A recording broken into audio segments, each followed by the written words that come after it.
Wonderful as always to be Good morning. together, to connect with each of you, and to have this time just to, take a pause in our day to reflect, but to do so together as a community of faith, as supporters of MAM. And so this morning, it's my honor and privilege to introduce to you today's speaker, Annie Belford. Annie is the rabbi at Temple Sinai. Temple Sinai is the only Reform synagogue in West Houston. And her ministry is focused and been defined by one of Judaism's fundamental beliefs, that all people are made in the image of God, that we all carry a spark of the divine with us. And because of this belief, we're called to recognize the image of God in everyone, regardless of race, religion, national origin, sexual orientation, background, etc. She strives to honor the holiness in every person and meet them with a spirit of openness and inclusion. So very aligned with MAM and our values here. One of the fun stories that Bill, often tells about Temple Sinai and Rabbi Annie that just really demonstrates, beyond us coming here and serving together at MAM, just how our faith communities are connected, is one of, just after Hurricane Harvey, when Emmanuel Episcopal Church lost their sanctuary in the flood, and they were looking for a place to be able to congregate. And Rabbi Annie and Temple Sinai opened up the doors to their synagogue, and not only allowed them to, worship there in the temple, but also, it sounds like they had some combined choir practices and even worship together.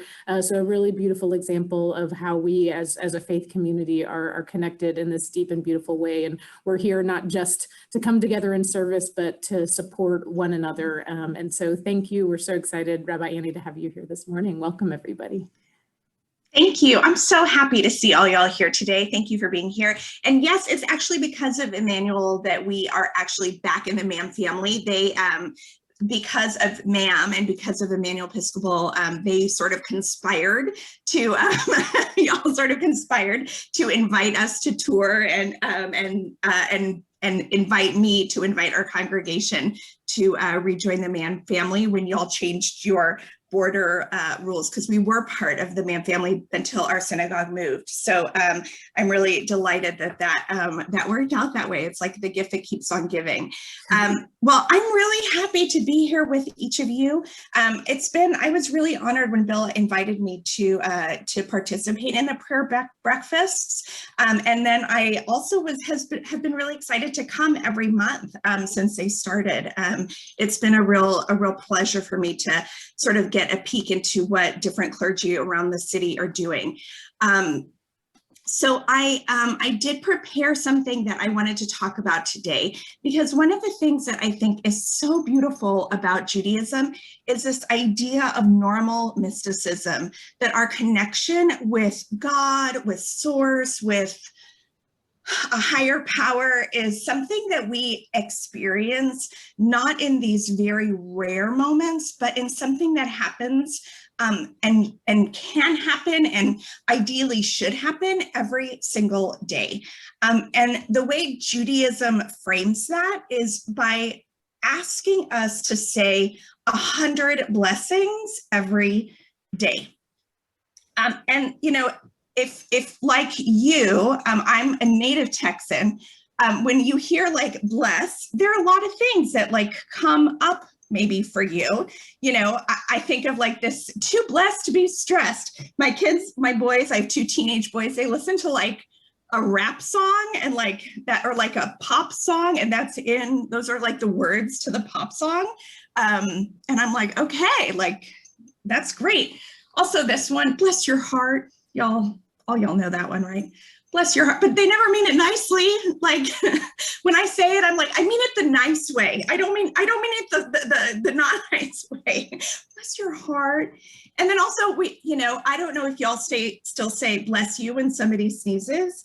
Have you noticed that happens less frequently? Like if you're in public and somebody sneezes, people don't say bless you anymore. So I'm always like, bless you, like from across the store, bless you. I made it a point just to say bless you. But in Hebrew, the word for blessing, this is actually the word for blessing in Hebrew. It's Baruch. And this is just a really pretty like design that I found online. I'm going to get a little Hebrew geeky on y'all, so just stay with me, okay? Just stick with me for a minute. So this word Baruch is how we begin almost all of our blessings. If any of you ever come to a Jewish synagogue or temple, you're going to hear the word Baruch over and over and over and over. And you can see here, just like these are blessings in our prayer book that happen one right after the other. And they all begin the same way. Baruch atah Adonai Eloheinu melech haolam. And roughly translated, it's blessed are you, Adonai our God. It's kind of a weird, does this strike anyone as weird for any reason?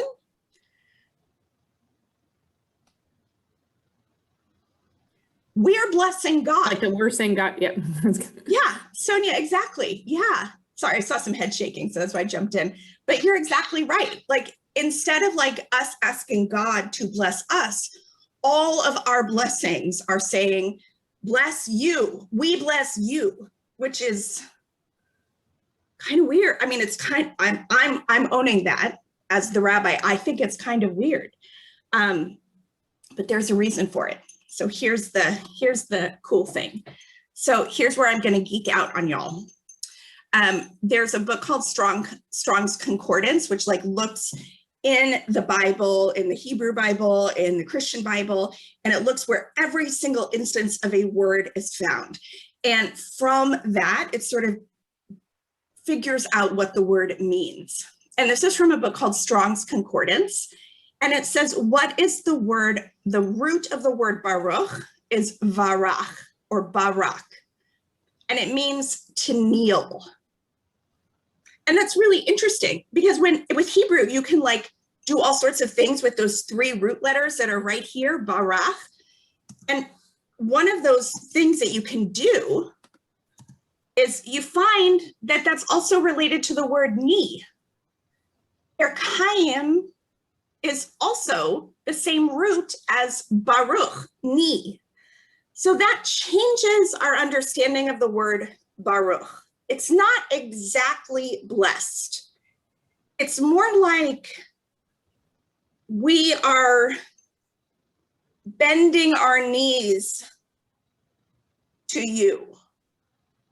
We are offering ourselves in blessing to you. Are y'all with me? Okay. So I found this really beautiful poem that I wanted to share that I think explains sort of this idea. It's by a poet named Billy Collins. Fall to your knees and thank God for your eyesight was my mother's usual response to my bouts of childhood whining. I can't find my other sneaker. Fall to your knees and thank God for your eyesight. There's no one to play with this early. Fall to your knees and thank God for your eyesight. My bicycle only has 3 gears. Fall to your knees and thank God for your eyesight. It's a line best delivered in a rural Irish accent, but my mother didn't have one of those growing up on a farm in Ontario, Canada, nor did she have much Canada in her voice. Fall to your knees and thank God for your eyesight, eh? Was not heard in the hallways of our house. Needless to say, I never fell for it, though it did create pauses in my trickle of complaints and maybe cleared some room in my room strewn with toys, small tanks, and smaller soldiers. A little space to think about God and eyesight, but not for long, of course, the demands of childhood being what they are. And the repeated words sometimes made me think twice before whimpering about a bruise on my knee. Or foolishly, I would say the line just when she did, the two of us chanting, fall to your knees, which is as far as I got before she appeared in the doorway and pinned me to the floor with that look. No surprise to know that nowadays I say it every chance I get to everyone under this roof, including the dog, and under my breath to people on the street. This one grousing about the price of eggs or gasoline, that one furious that the bus is late, especially when I realize that those voices are mine. Me peevish in the bedroom, me about the rain, me and my broken shoelace, me in the sand trap, me forgetting to fall to my knees and thank her for giving me the eyes to see the world, to regard these words. Fall to your knees and thank God for your eyesight. I've yet to whip this out on my children, but I actually have it written on my board at our temple. I have like an inspiration board, and I just wrote the words, fall to your knees and thank God for your eyesight, on my board to remind me. I think that's what Baruch means. I don't think it means bless. I think it means fall to your knees and thank God for your eyesight. And we are supposed to say 100 of these blessings every day. And it comes from the Talmud. It comes from, which is one of our books of law. It's actually volumes of law, many, many volumes. And it's from this creative midrash or exegesis on Deuteronomy. Now, Israel, what does God, your God, ask of you? To walk in God's ways and to serve God. That's Deuteronomy 10:12. The Hebrew word for what is ma. And phonetically, that's similar to the word mea, which means 100. So if you creatively read the verse, you can understand it to say, now, Israel, 100 does God ask of you, to say 100 blessings. So that's how the rabbis of 2,000 years ago taught us that we should say 100 blessings every day. One of my favorite things is blessings for daily miracles. Does that strike anybody else as odd? I've been talking a lot, so I'm going to pause here. Blessings for daily miracles. Now we all are on the same page when it comes to blessings. Let's talk about daily miracles.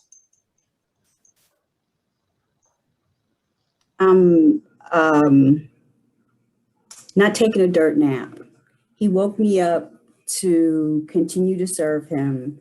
So that's a blessing because there are people who didn't get that wake up call. I love it, Jeanette. Thank you. Beautiful. Beautiful. That's different than how we normally think of miracles, right? I mean, normally miracles are like the splitting of the Red Sea. But these are daily miracles. And Jeanette, I think you hit exactly what it is. So in Judaism, we have this concept that miracles are something that happen every day. Your miracles of every day with us, your wonders and benefactions at all times, every morning, evening, morning, and noon. And we are supposed to say this blessing 3 times a day. So Jeanette, this blessing of waking up in the morning, yeah. I call these blessings our spiritual alarm clocks because they wake us up to what we haven't been paying attention to, the things that we take for granted. So these are some of the blessings that we say every day.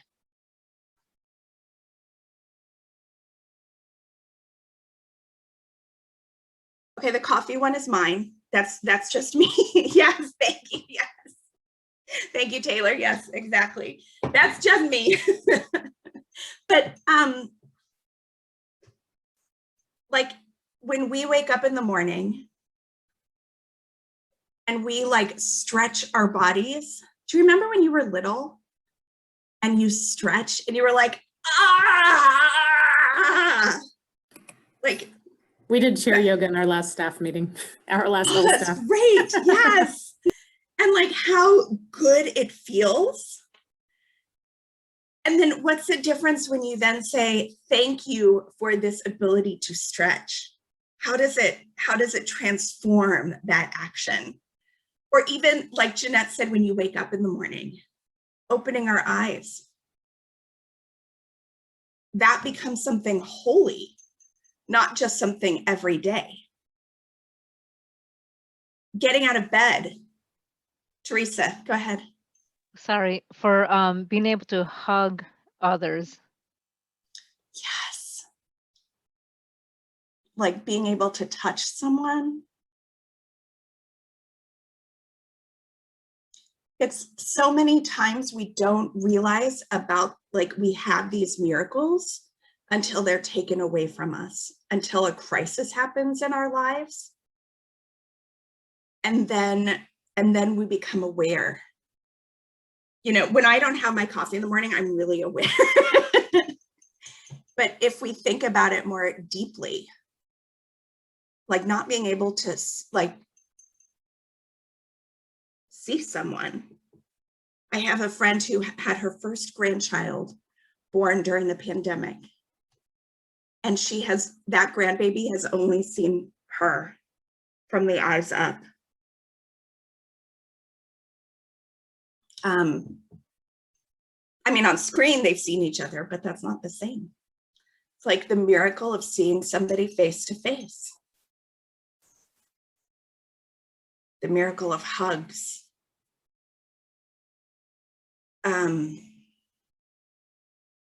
One of my favorites is standing on firm ground. We say this blessing every day.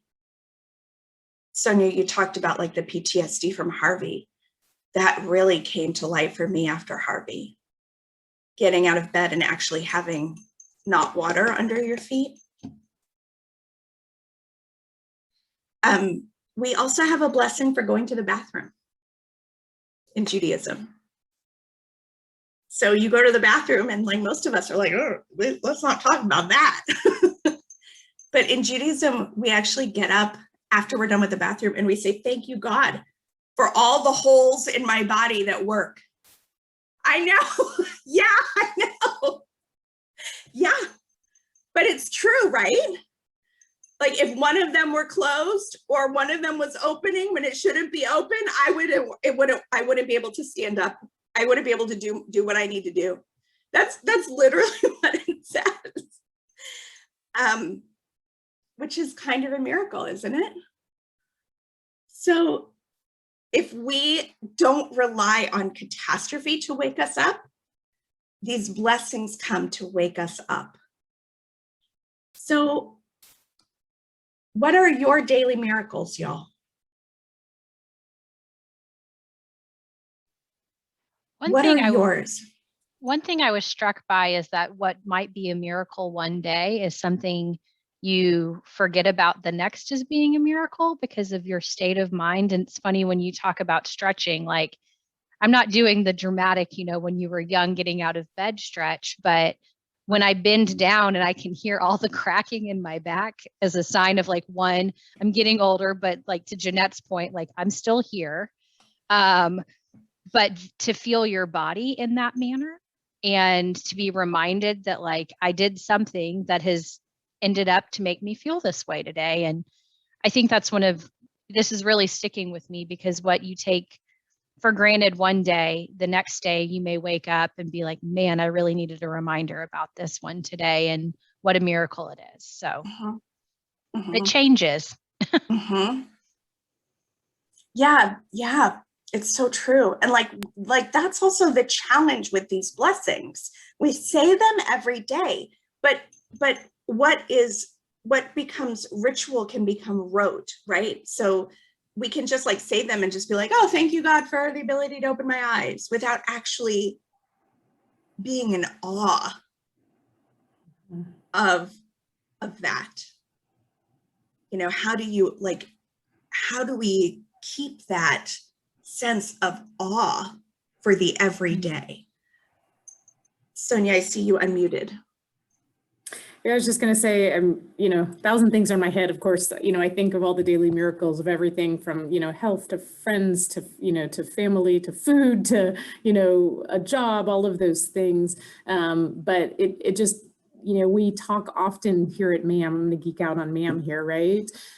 Just about like the privilege to be able to be part of a work where we get to interact with daily miracles every day, and they're our own and they're others. And I think that as we share our lives together, that often to me is one way that I'm able to see daily miracles and in awe as I see them through experiencing them in relationship with others. So whether that's, my husband or my kids, whether that's, folks on our staff or people from our community, I think as we interact with other people that are experiencing, different joys and triumphs, but also different challenges, we start to see and appreciate things differently, right?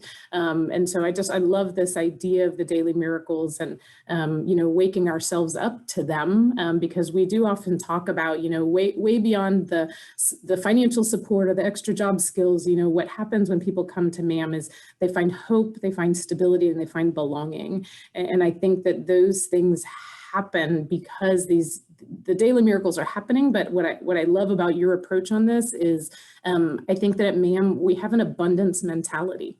Like we see the blessings in the little and the big, as opposed to the needs or the deficits. So whereas in other organizations, people look at others as this is what's wrong with them and what they need, we deeply believe that every member of our community holds not only that image of God, but something important that they can contribute to our community. Mm-hmm. And to me, that's a part of what, it makes these daily miracles, not only in our lives, but others, and connects them. So I just think this is a really cool, the language that you're providing, the structure for us to think about what I think, we experience, but don't put words to. It's really, really powerful. Yeah, I love what you said about abundance mentality. And how do we carry that with us, all the time? Yeah, and it's tricky. We tend to think about deficits or what's, the needs, and not think about the strengths first. But I fully believe that we in our community have everything we need to live abundantly, right? I think God has given us all those things, yet how are we stewarding them? So, yeah. Yeah, and how does our assessment of what we have or don't have, how does it transform when we bring God into the picture? When we say like, God has given me these things, God has given me the ability to see, God has given me the ability to have a body to move. And not that God has taken that away from anybody, but what I have now is something that I can give thanks for and use in my life. And that everybody has something like that. It's transformative. I want to hear other daily miracles that y'all can pinpoint. I'll chime in real quick. Please. I'm so sorry to be late, but it draws me back into gratitude. I was having great technical difficulties, and I waited until the last minute to try to log on, and unfortunately I couldn't right away. And I was frustrated for a moment about that, but then I got to thinking, but what a miracle that I'm even able to do this. To get online and join such a cool group of people, from all over the place and come together like this. I mean, it's just, I am a huge believer in having an attitude of gratitude, and I try to practice it. And so just sometimes when I start to slip, I just think there's miracles all around us. Surely the fact that I have this wonderful internet is one of them. So I'm so happy to hear you, Rabbi. Thank you. I love that, Daniel. Yeah, and I think that gratitude, like all of these things, this practice of giving thanks for daily miracles, it creates that gratitude. I mean, it's like hard to escape. If you go to the bathroom and give a prayer of thanksgiving, that that's gratitude right there. Howard, I see you unmuted. Yeah. Kind of building on Daniel's comments, the pandemic, of course, was terrible. Mm-hmm. But a very positive effect was the wealth of webinars from places that didn't used to do them all that much, where there's my university that now has weekly seminars with different professors on things I never thought about learning. And charitable organizations talking about what they're doing. There's this from so many corners, everybody has stepped forward to say, okay, if we can't see you here, we'll see you electronically, and let's share some information with you. Mm-hmm. Yeah, I love that. And like, if we push that thought even deeper beyond like, oh, there's so many webinars now, the ability of the human, of humanity to adapt and to be creative. And, you know, like, it's not just let's create things online. It's let's, like, oh my gosh, humanity's ability to adapt, to be resilient as a collective is phenomenal. To be creative is phenomenal. It's to me, that's something that's just really overwhelming. Janice, oh, I love this. Janice, thank you for writing this. I'm grateful for the variety of skills that people have, like the plumber who is here to fix my sink. Amen. Amen. I think about that a lot because I don't have any of the skills. Beautiful. This past Sunday, our pastor, the caption of his sermon was to use the talents and gifts that you have. And I'm always grateful for those gifts and talents that God has given me, especially for those that I didn't know I had or I didn't know I needed. Because working for MAM, living in Texas, this is like my second act in life. And I'm always grateful for that. I mean, we were able to buy a home. That wasn't supposed to happen. It just wasn't. Okay, it wasn't in my plan because I didn't want to live in a house. I was afraid to live in a house. But now I'm in a house. And every time I walk down the stairs and look one way to see the dining room and look the other way to see the living room, I'm just amazed. It's just like, wow, look at that. He did it. So that's really a daily miracle for me. I love that. That's so powerful. That's so beautiful. Thank you for sharing that. And I love the image of you walking down your stairs and just with every step saying, thank you, thank you, thank you. This is a miracle. It's beautiful. Anybody else?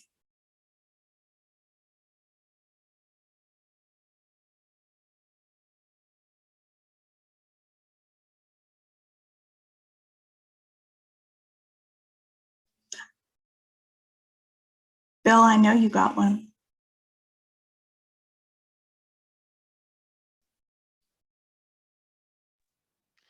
Well, this is slightly off point, but Daniel's comment about attitude of gratitude reminded me, I've been thinking throughout your remarks of an article I read, I forget the publication, some months ago, about truly practicing gratitude. We use the expression practicing gratitude, but there really is something to that, that if you force yourself, like you say in your practice, to practice 100 blessings a day, sit down and think about the things that you have to be grateful for.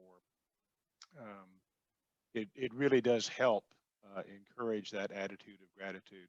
I'm blessed to have this wonderful garden, and I remember the deep winter freeze, Uri, and it's the miracles, the way these plants come back when you thought they were dead. And the vitex and the roses and the azaleas just seem to have loved it, and they've come out with greater splendor than ever. And it's just it makes me grateful for the whole of creation that we get to share and live in and be a part of. That's a miracle. It is. I mean, to me, that is a daily miracle, to look at what happened and everything being brown and now everything is green again. That's a miracle. I'm going to share one that happened to me this morning. I have what I call cups of coffee with God every morning. You can see how much I love coffee. Again, it just keeps coming up. But just because I think that like those small, intimate moments of connection with Source are really important. And also because coffee is something that I love so much. So every time I have that sip, I'm like, that first sip of coffee, and that like exhalation of deep pleasure is, to me, exactly what we're talking about. That is fall to your knees and thank God for your eyesight. That is, oh, this is heaven right here. But then I just take some time to just sort of reflect and be present and breathe. And I was sitting down today, and I have a 1-year-old puppy who started out as 9 pounds and is now 75 pounds. I know we got a pandemic puppy, and he has been pretty incorrigible, but we got training for him, and now he has like friends that he plays with every week, and he's become this like sweet little mush ball, this sweet big mush ball of a dog. And this morning, as I was sitting there sort of in my morning time, he came and he put his head on my knee, and I could feel his breath on my hand where I was holding like my book of pages, and like that simple thing of his breath on my hand, like it almost brought me to tears. And I don't know why it's those small things.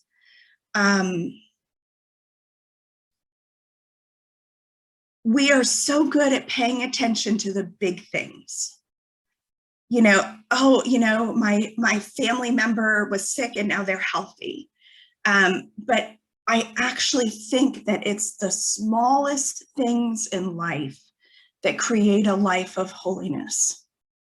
It's paying attention to that breath of a warm, living body that wants to cuddle with me.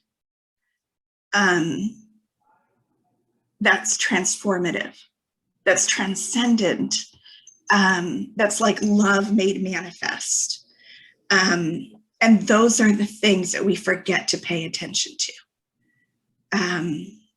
It's the still small voice that we forget. And when these little things happen, that's what you hear. It's like, yeah, I know everything's just everywhere right now, but listen for the still small voice. And he'll send it to you. Like for me, when God's trying to get my attention, it's going to be music. It could be any kind of music. It could be dancing. It could be gospel. It could even be classical, but it will be music, because he knows that that's my language. And that's where I find his still small voice. And that's what it sounds like with your dog. Yeah.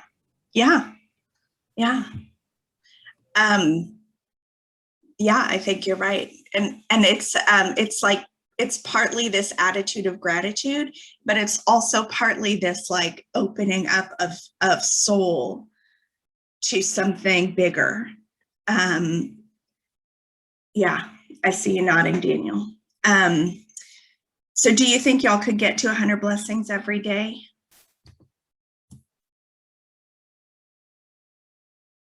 Jeanette, you're like, yeah, I love you. You're like, absolutely, yes.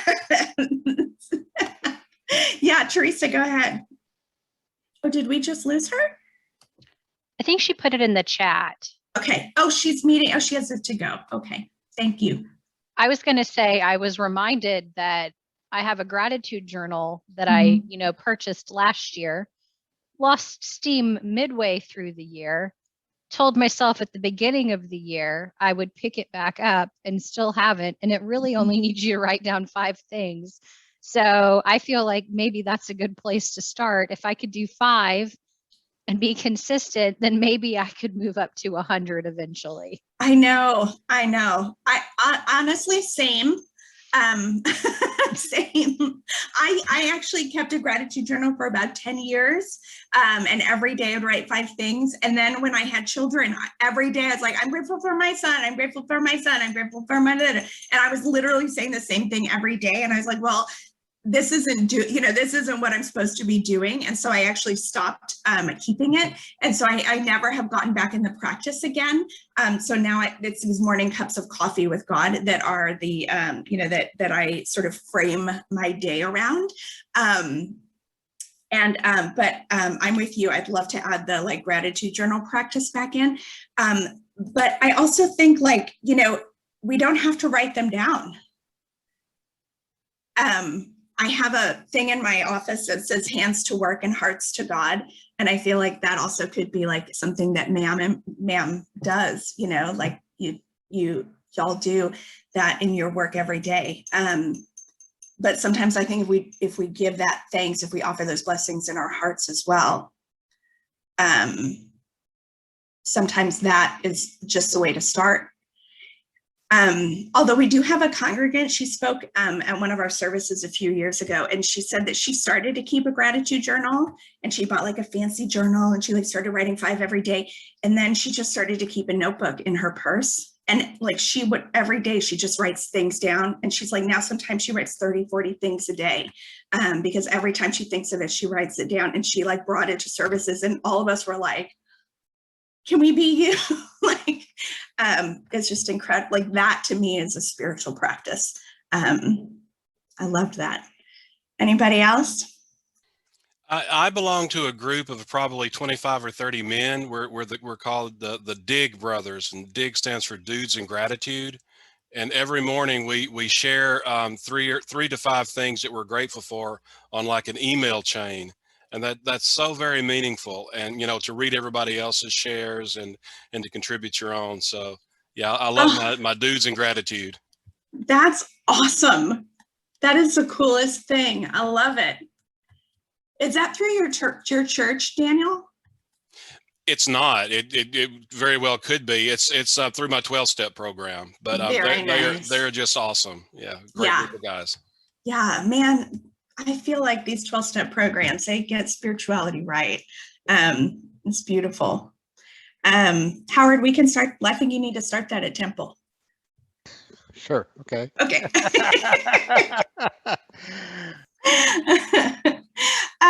Well, anybody else have any other thoughts about these daily miracles? I'm going to end my share. Adriana, I don't want to put you on the spot. You've been very quiet, but you've also been very engaged. So I want to invite you if you want to share anything. I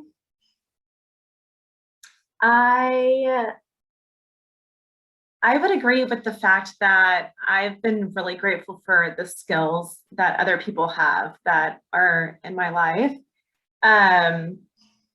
For example, our house was affected by the winter freeze. And so I've never felt more grateful for people with plumbing skills like what they mentioned. And just the fact that somebody else was able to help me get out of a situation that I wasn't able to help myself get out of. But all of these things that everyone's been saying has really spoken to me. I think that we all have a lot to be grateful for right now. So, and I'm grateful that masks are starting to go away and that you can go places without having to wear them. It's very exciting. I know. That is a miracle too, I feel like. And I took my sons to get their first shots a couple weeks, like 10 days ago. And that was definitely a miracle. And as we were walking out, I said, thanks science and thank God. And my boys said, God didn't have anything to do with this, Mama. And I was like, au contraire, children. You know, and I talked about like the inspiration and like what gives us the ability to think. It was a great conversation, actually. But, you know, even saying a blessing for getting the shots. Did any of y'all give a blessing for getting your vaccination shots? I did too. Yeah, I know. And I started to cry.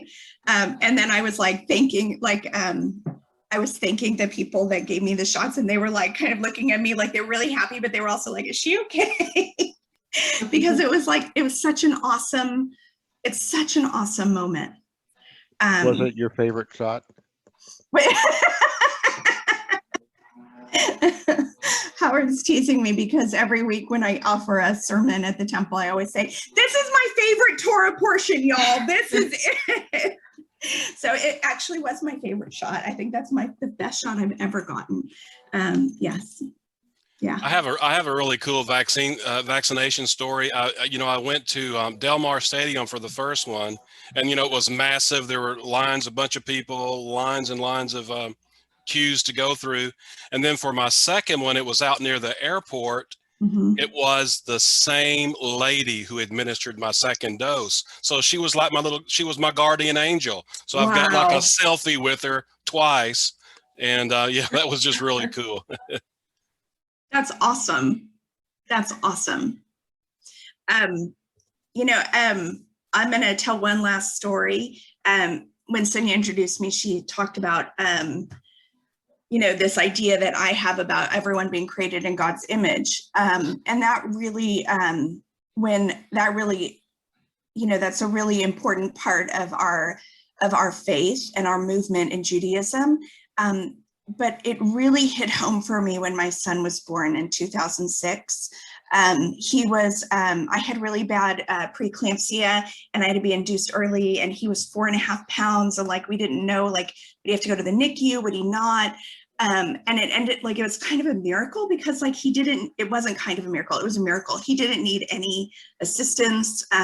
Like, they put this little 4.5 pound baby in my arms, and I just remember, like, so my husband, he's now my husband, my husband at the time, he's a rabbi also. And I turned to him, I said, what is a blessing that you say? Because like, I felt this overwhelming gratitude. And I did, like, we're both rabbis. And he was like, you know, he's like crying and I'm crying, and neither of us like know what to say. And I just start saying, thank you, like, to every single person, like my wonderful obstetrician and like the janitor that comes in, like every single person that's in that room. I'm like, thank you, thank you, thank you. Like, for days, I just kept, like, I felt like it was the only thing that I said. But then they put him in my arms. And, you know, I know every parent has a different experience. Sometimes love develops slowly with their children. And sometimes it's very quick. And for me, it was not just this sense of loving my son right away.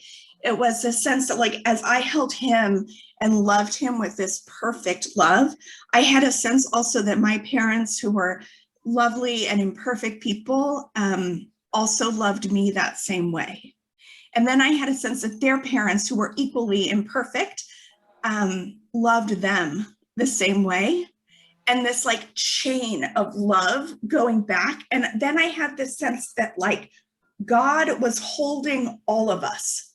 Like, we are all this creation, and God was holding every single one of us the way I was holding this baby. And it was such an overwhelming experience of love for all creation. And I knew that if I felt that as a mom, our creator, the creator of all, like, the love that came out of that would be so overwhelming that I couldn't ever imagine. Like, I could only taste a little glimmer of it. And after that, the idea that every single one of us was like deserving of love and worthy of love and created to be loved, just never left my spirit. And so that's where, like, that I think was like the beginning of all of this, you know, this ability to want to see everyone as a holy being, and also a desire to take small moments and elevate them, to find that connection, to seek after that connection in every day. You know, I don't think most of us have these moments where we walk through life going, thank you, thank you, thank you, thank you, thank you, because that's like a peak moment. But maybe that is what we should do. Maybe that is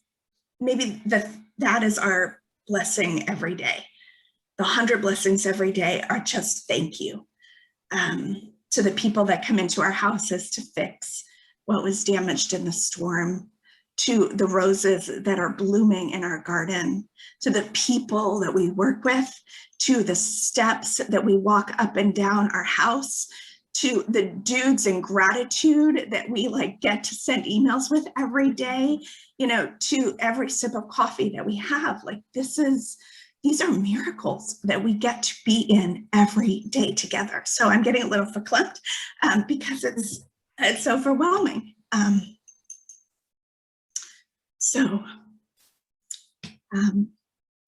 Thank you, Frank.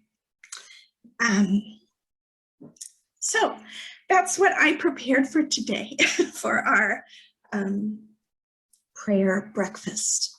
And I wanted to leave you all with the idea that we can walk through this world with this attitude of giving thanks for daily miracles.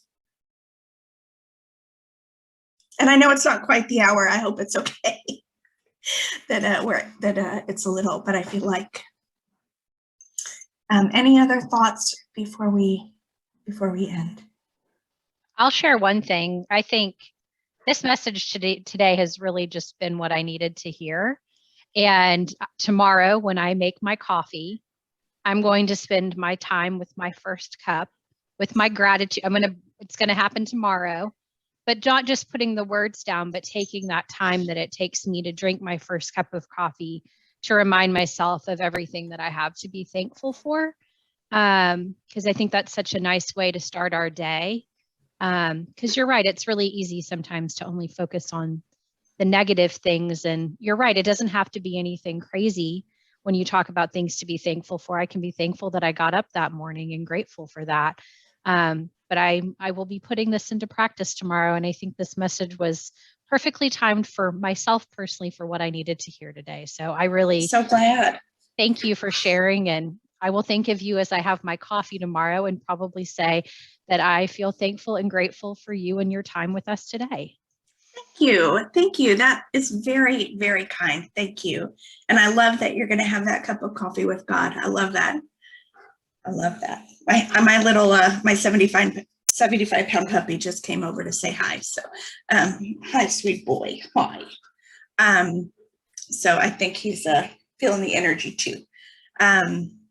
Anybody else? Last thoughts? Well, I want to thank y'all for inviting me. And thank you so much, Bill, for the invitation and for having me here today. And I want to thank each of you for your beautiful shares and for elevating me this morning. It was a really powerful way for me to begin my day also. I'm just thank you for each and every one of you for being here and for inviting me to spend a morning in prayer and uplift with each of you. Thank you. We're thankful for you, Rabbi Annie, and thankful for the beautiful, beautiful message today. And I'm thankful to MAM that I got this great opportunity, and as a result, I now have a rabbi, and I'm very thankful for that. Always, Bill, always. Thank you. Oh, all right. Well, thank you, everybody. This was wonderful. I know that we're all going to go out into our day, and hopefully when we come back next month, we can, regroup and talk about how our lives and, how, we're thankful for what, I can't say it. What was it? Get down on your knees and be thankful for your eyesight. Eyesight, yeah. I deeply and firmly believe that the way that we see the world, it's so connected to our relationship with God and our relationship with others. So thank you for opening a new window into our eyesights to others. And so we look forward to connecting with you all again next month. Kevin Boyd from Spring Branch Pres is going to be leading our prayer breakfast. It's on June 30th. So I hope you all are very blessed and that you have the eyes to see those blessings today. Y'all take care. Have a good one.